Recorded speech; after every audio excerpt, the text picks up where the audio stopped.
இது எதுக்கு நம்ம கோல்ஸ் எப்பயுமே இம்பார்ட்டன்ட்னா நமக்கு வந்து என்ன அமௌண்ட்டு எந்த டைமில் தேவைன்றது நமக்கு ஒரு கிளாரிட்டி இருக்குங்க. நம்ம வந்து ட்ராக் பண்ணுறதுக்கு வருஷம் ட்ராக் பண்ணுறதுக்கும் அந்த டைமில் வந்து நம்ம ரிடம்ஷன் எடுக்கிறதுக்கும் இப்போ எல்லாருமே இண்டிவிஜுவலாக பண்ணும்போது பார்த்தீங்கன்னா எல்லாருமே இன்வெஸ்ட்மெண்ட் பண்ணுவாங்க.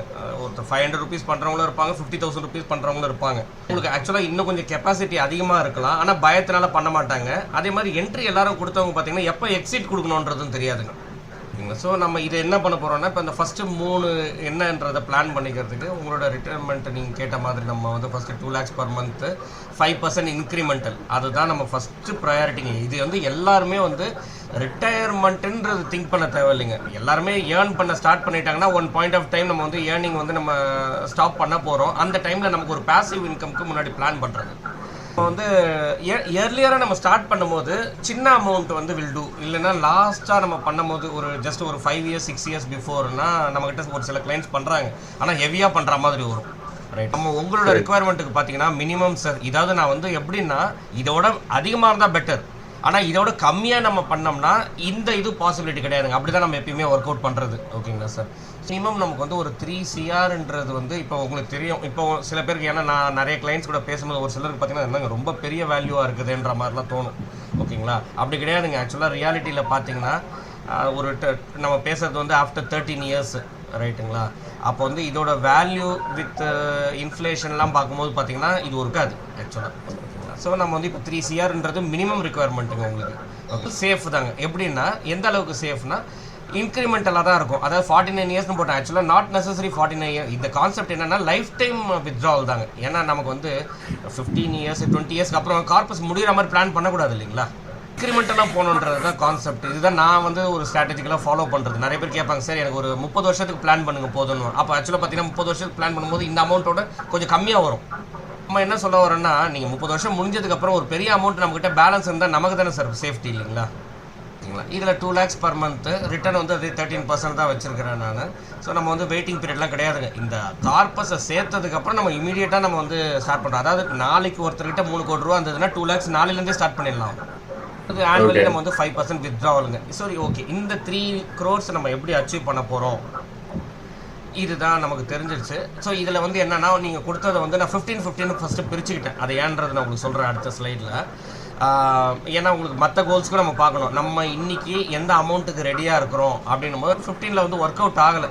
ஓகேங்களா? இதுவும் 1 year நான் டாப் அப் போட்டேன். ஸோ மினிமம் 18,000 போட்டோம்னா 13 yearsல வந்து 1.6 crore நம்ம வந்து ரீச் பண்ணுறோம். தேவை வந்து 3 croresங்க. எப்படின்னா ஒரு இன்னொரு 13 yearsக்கு பதில் ஒரு 18 years இன்வெஸ்ட்மெண்ட் பண்ணுறதுல எனக்கு வந்து ஒரு லாஜிக்கலாகவும் சென்சிபிளாக படலைங்க. ஏன்னா நமக்கு இப்போ இருக்கிற ஜாபுக்கு வந்து ஒரு சர்டன் கிடையாதுங்க. அதாவது நம்ம வந்து சொல்ல முடியாது இல்லைங்களா?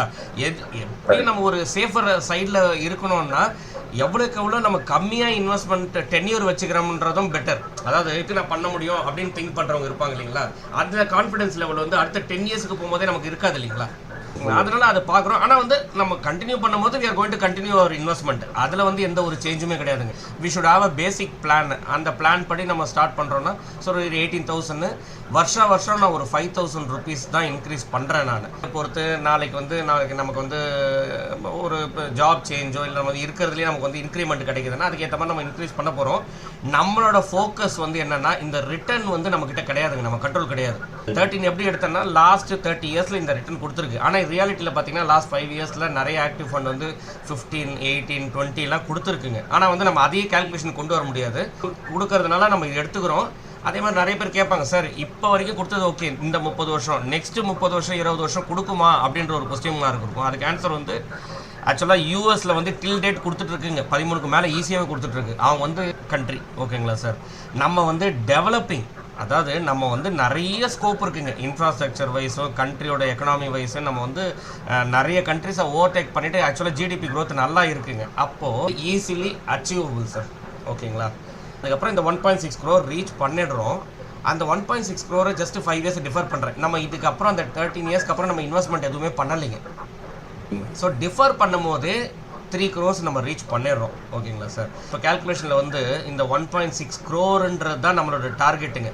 இந்த 1.6 crore நீங்கள் 13 yearsக்கு பதில் 11th year நம்ம வந்து இது ஏன்னா இந்த பர்சன்டேஜ் கொஞ்சம் நல்லா கொடுக்குது. ஏன்னா இப்போ நம்ம க்ரோயிங் கண்ட்ரின்னு சொன்னோம் இல்லைங்களா? அப்போ நல்லா கொடுக்குதுன்னும் போது 11th year 10th year reach பண்ணுறோம்னா கூட நம்ம ஸ்டாப் பண்ணிட போகிறோங்கன்ற இன்வெஸ்ட்மெண்ட். டிஃபர் எது வரைக்கும் நம்ம பண்ண போகிறோம்னா இதே சேம் கான்செப்ட் 3 crore ரீச் ஆகிற வரைக்குங்க. நான் 1 crore ரீச் ஆனதுக்கப்புறம் நம்ம வந்து we can start withdrawal sir. இதுதான் FWPல உங்களுக்கு என்ன அட்வான்டேஜ்னா மற்ற ஃபிக்ஸட் டெபாசிட் மாதிரி கிடையாதுங்க. நீங்கள் எடுத்தாலும் எடுக்கலைனாலும் அந்த வருஷத்துக்கு அவங்க வந்து அந்த டேக்ஸை அவங்களோட இன்கமில் ஆட் பண்ணிவிடுவாங்க. அதெல்லாம் 15G 15H கொடுப்பாங்க இல்லைங்களா. இப்போ வந்து எப்படின்னா நம்ம எடுக்கிறதுல வந்து இப்போ வந்து சப்போஸ் நீங்கள் வந்து ஒரு 3 கோடி ரூபா வச்சுருக்கீங்கன்னு வச்சுங்களேன், அதில் வந்து ஒரு 1 கோடி ரூபா ப்ராஃபிட்டாக இருக்குது அசம்ஷன் உங்களுக்கு சொல்ல வரேன், இல்லை 1.5 கோடி ரூபா ப்ராஃபிட்டாக இருக்குதுன்னா அந்த 1.5 கோடி ரூபாவும் அந்த ஃபஸ்ட் இயரில் நம்ம வந்து டேக்ஸ் கட்ட போகிறது இல்லைங்க. 2 lakhs இல்லைங்களா. அப்போ அந்த 3 crores-க்கு 1 crore ப்ராஃபிட்னா 2 lakhs-ன்னு பார்க்கும்போது அது ரொம்ப மினிமலாக வரும். கார்பஸை வித்ட்ராவல் பிளான் பண்ணுற மாதிரி தாங்க சார் இது கான்செப்ட். SWPனா அதனால தான் இது அட்வான்டேஜஸ்ங்க. என்னன்னா நம்ம ஒரு பிரின்சிபல் போட்டிருக்கோம் இல்லைங்களா, இப்போலேருந்து ஒரு அமௌண்ட் வித்ட்ரா பண்ணுறோம், அந்த அமௌண்ட்டில் ப்ரொபோஷனலாக உங்களுக்கு ஈஸியாக புரியணும்னா நம்ம வந்து பேங்க்கில் லோன் கட்டும் போது இஎம்ஐ கட்டுவீங்க இல்லைங்களா, அந்த இஎம்ஐ அமௌண்ட் வந்து வெறும் இன்ட்ரெஸ்ட் மட்டும் கிடையாது, அதில் ஒரு போர்ஷன் வந்து பிரின்சிபல் இருக்கும் இல்லைங்களா. அதேக்கு ஆப்போசிட் தாங்க இது வந்து என்னன்னா பிரின்சிபல் அதிகமாக இருக்கும், அது நமக்கு கிடைச்ச ரிட்டர்ன்ஸுங்க. அப்போ அது வந்து இன்னைக்கு தேதியில் வந்து வருஷத்துக்கு 1,25,000 ப்ராஃபிட்டே வந்து டேக்ஸ் எக்ஸம்ஷனுங்க. வித்ட்ரா பண்ணும் போது அந்த வித்ட்ரா பண்ண அமௌண்ட்டில் அந்த 1,25,000 எந்த அளவுக்கு கிராஸ் பண்ணியிருக்கோம் அதுவும் அந்த டைமில் தான் அப்ளிகபிளுங்க. ஏன்னா இன்னைக்கு டேட்டில் இல்லைங்க, வருஷம் அவங்களும் அந்த 1 lakh முன்னாடி இருந்தது 1 lakh இப்போ 1,25,000 இன்க்ரீஸ் பண்ணியிருக்காங்க. நம்ம வித்ட்ரா பண்ணுற டைமில் அந்த ஒரு லிமிட் வித்ட்ரா பண்ணும்போது பார்த்தீங்கன்னா மேக்ஸிமம் பார்த்தீங்கன்னா ஒரு 90% நம்ம அந்த எக்ஸம்ஷன் லிமிட்குள்ளேயே வந்துடுவோம். அப்புறம் long term wealth creation opportunity. ஏன்னா உங்களோட இருக்கிற பணம் எல்லாமே வந்து சும்மாவே கிடையாதுங்க. Actually it is already invested தான். போக மீதி இருக்கிறதும் க்ரோ ஆகுது. அதுதான் நம்ம ஃபர்ஸ்ட் சார்ட்டில் பார்த்தோம் இல்லைங்களா. அதுக்கு அடுத்தது வந்து இந்த FD கார்பஸை பற்றி நீங்கள் கவலைப்படாதுங்க. ஏன்னா நம்ம வந்து டெட் மியூச்சுவல் ஃபண்டில் தான் வைக்க போகிறோம். கார்பரேட் பாண்டு, ட்ரெஷரி பில், இதெல்லாம் கவர்மெண்ட் சம்மந்தப்பட்டது. இதுவும் பாண்டுங்க. கார்பரேட்டில் கூட நம்ம வந்து ஷேராக வாங்கலை, பாண்டை தான் வாங்குகிறோம். இது எல்லாமே உங்களுக்கு வந்து ஒரு டீசென்ட் ரிட்டர்ன், அதாவது ஒரு 7%. அது மச் பெட்டர் தான் ஒரு ஃபிக்ஸட் டெபாசிட்டோ இல்லை வந்து ஒரு சேவிங்ஸ் ஆகும். ஏன்னா ஃபிக்ஸட் டெபாசிட்டில் லாக் ஆகுது, கரெக்டாக லாக்கும் கிடையாது, லிக்விடிட்டி போது உடனே எடுத்துக்கலாங்க. இதை வந்து நம்ம வந்து ஃப்ளெக்சிபிள், சில பேங்க்ஸ்லாம் ஃப்ளெக்ஸி FDன்னு கான்செப்ட் வைப்பாங்க பார்த்தீங்களா.